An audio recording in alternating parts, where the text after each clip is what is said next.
Hi guys, welcome back to 10-Minute Reviews, where we, you'll never guess, do reviews.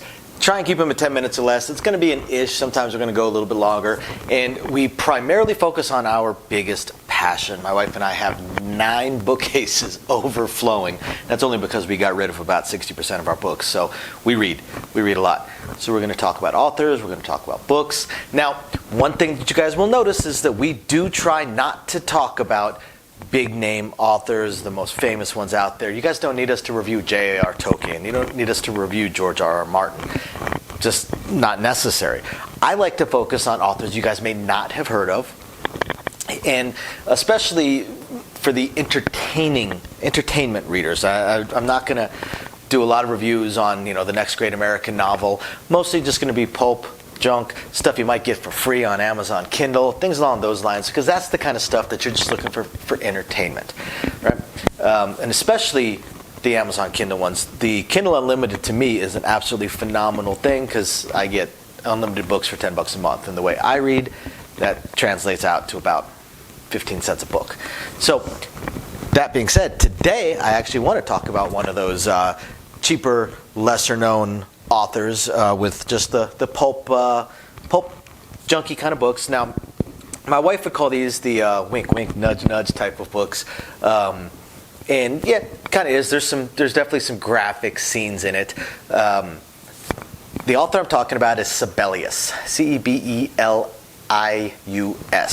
He has this series. He has a number of books, but he has a series that I caught on to about I don't know, maybe 6 months ago or something like that. Each one of them is called "Would You Love a Monster Girl?" and it's a modern urban fantasy kind of thing, in that it's semi-modern times. There's been a big cataclysm, big war. We've got the supernatural elements, griffins and vampires and dragons and all that usual stuff. And he's basically building out a world. Each book is self-contained, but does slightly touch upon the other books. So you don't need to have read the previous books to follow along, not at all. But they do kind of build upon each other. And I have to admit, I was surprised. I read these kind of authors fairly often because it gives me something to do for 45 minutes, or a book I can read on my break during at work. And oftentimes I make it about halfway through the book and I just shut it off or return it, find a new one, because it's just not that good. This author writes really, really well. And the wink, wink, nudge, nudge kind of scenes, the last book only had one scene in it, so it was very, very short. Overall, the author just writes a really, really good urban fantasy type book. The series so far, there's 3, but I can tell it's an ongoing series with some ongoing questions. The first book is based around a politician, a cop becoming a politician, and as they're starting to integrate the monster types into the human world, basically. And in this case, his monster that he is paired with is a spider type of creature, so it does give some little creep to it from time to time. Whereas, and this politician is a cop, but he's way up there. I mean, you guys know chief of police, stuff like that. They're politicians. They're not really cops. They're politicians. Come on. So, and he's trying to become a politician due to some corruption that he has uncovered, things like that.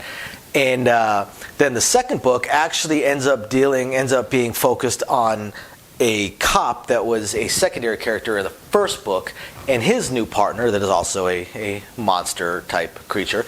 And then the third book is kind of a departure because it's a college student. It's a college student that this time the college student is the monster, not the main character. It does slightly touch on the other books, but it's an odd one because you would think with books like this, designed to be entertaining and stuff like this, you're looking for lots of action and things along those lines. And really, it's not. It's almost like a slice of life kind of novel.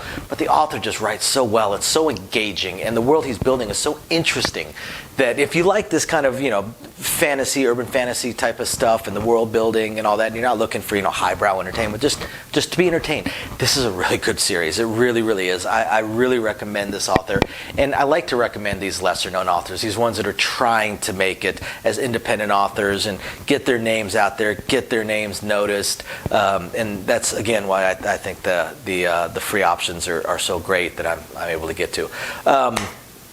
So yeah, I'm telling you guys got to check it out. Now, spoilers are ahead, so if you don't want any spoilers, go ahead and hit the like and subscribe buttons down below. We appreciate all of those. And otherwise, turn this video off and go check out Cebelius's Would You Love a Monster Girl series. Right now it's a trilogy, but I can tell there's going to be more.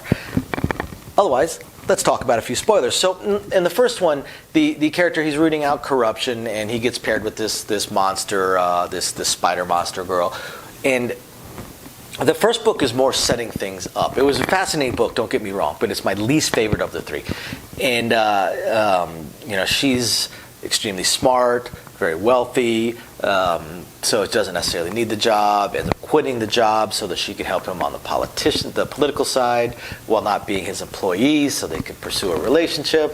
And it's, again, like I said, it's interesting, but the second book deals with a beat cop from the first, a very well-known beat cop, but a beat cop from the first book. And now he's the one that gets paired with a monster girl, some type of bird type, and she's a brand new graduate from the academy, because their department isn't regular cops. They are more cops that are designed, that are trained and specifically tasked with dealing with the monsters. So to have a monster go through the academy and then join the department is a big deal. She has a price out on her head. There's assassination attempts on her that they have to try and solve.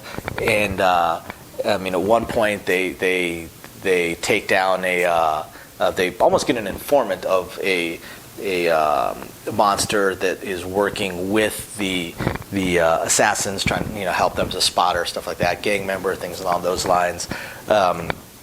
She ends up kind of becoming a witness. They have to protect her for a little bit, then get her into their version of witness protection.